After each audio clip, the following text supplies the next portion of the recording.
अहिल्यानगर शहरातील हा प्रभाग क्रमांक 3चं हे मतदान केंद्र आहे। आनंद शाळा गुलमोहर रोड या मतदान केंद्रात काही लोक जवळपास आता इथे 50 कार्ड हे बोगस इलेक्शन का वोटिंग कार्ड 500 कार्ड आहेत इथे 50 रेड हँड पकडले इथं विरोधी उमेदवारांनी आणि हे सगळं पोलिसांना दाखवलंय, निवडणूक अधिकाऱ्यांना आरवलं आणि सर्वांना दाखवलंय। मात्र संबंधित 2 लोक फक्त तिथून बाहेर घेऊन गेलेत। कुठली कारवाई नाही, याचा रेकॉर्ड नाही, कुठला पंचनामा नाही। इतकं बोगस 400-500 मतदान जर बोगस होणार असेल, आमच्या उमेदवारांनी शिवसेनेच्या उमेदवारांनी ते रेड हँड पकडले आणि याचं सगळं व्हिडिओ शूटिंग आहे।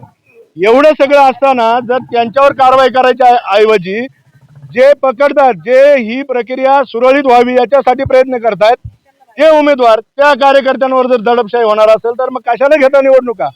गुंडाळून ठेवा आणि डायरेक्ट तुमचे उमेदवार तुम्ही जाहीर करून टाका की हे यांचाच अधिकार आहे लोकशाहीत, बाकी त्यांना अधिकार नाही। काय चाललंय? अहिल्यानगरचं बिहार नाही, बिहारच्या पुढची परिस्थिती केली आहे।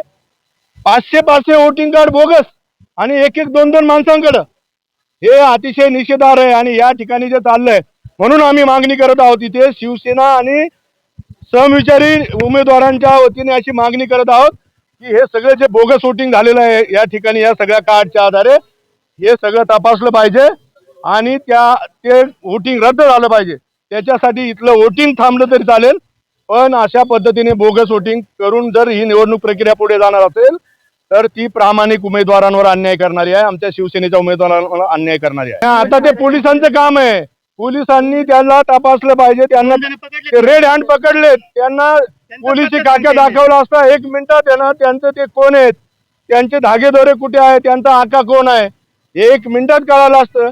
मात्र ते पब्लिक मधून बाहेर काढून न्यायचे आणि रबादबा करायचं, ही जी पॉलिसी इथं राबवली जाते आहे ही अहमदनगरचा सुज्ञ मतदार बघतोय, अहिल्यानगरचा सुज्ञ मतदार बघतोय आणि याची किंमत जे अशी कृत्य करतायत, जे मतदान प्रक्रियेला गालबोट लावतायत त्यांना इथला मतदार धडा शिकवल्याशिवाय राहणार नाही। प्रभाग क्रमांक 3 मध्ये मी आमच्या शिवसेना उमेदवार म्हणजे शिवसेनेकडून आमची उमेदवारी आमचा पॅनल आहे, पण मी मगाशी काय झालं, मला पारिजात चौकातून फोन आला की इथं पैसे वाटू राहिले।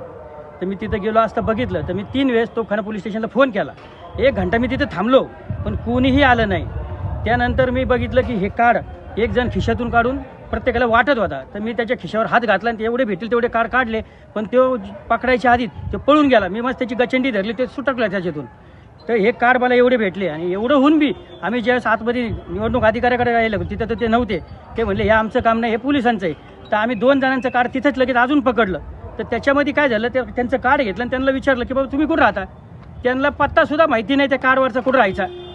त्यांना पोलिसांनी आता नेलं।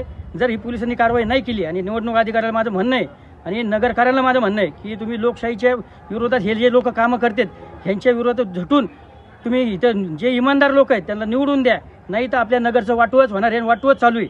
दादागिरी क्षेत्र हे संपणार नाही आणि यांचे हे जोपर्यंत क्लिअर होत नाही तोपर्यंत तुम्हाला सगळ्यांना माझी हातवरून विनंती आहे नगरकारांना की काही करा पण ही दादागिरी थांबवा। हे बघा हे सगळे एवढे कार्ड आहेत आणि त्याच्या खिशात अजून एवढे कार्ड होते, हे सकाळपासून चाललेलं होतं। निवडणूक अधिकाऱ्याला आमचं एक विनंती राहील की सकाळपासून ह्या अशा कार्डवर जेवढे मतदान झालेले ते सगळे कॅन्सल करून रि-इलेक्शन घ्यावा। नाही घेतलं तर आम्ही समजू हे सगळं प्रशासन मॅनेज आहे आणि आम्ही ह्यानंतर परत इलेक्शन म्हणून खेळणार नाही। लोकांना दादागिरी करणारे लोक पाहिजे असतील तर हे लोकांनी मान्य करावं की कोण पाहिजे।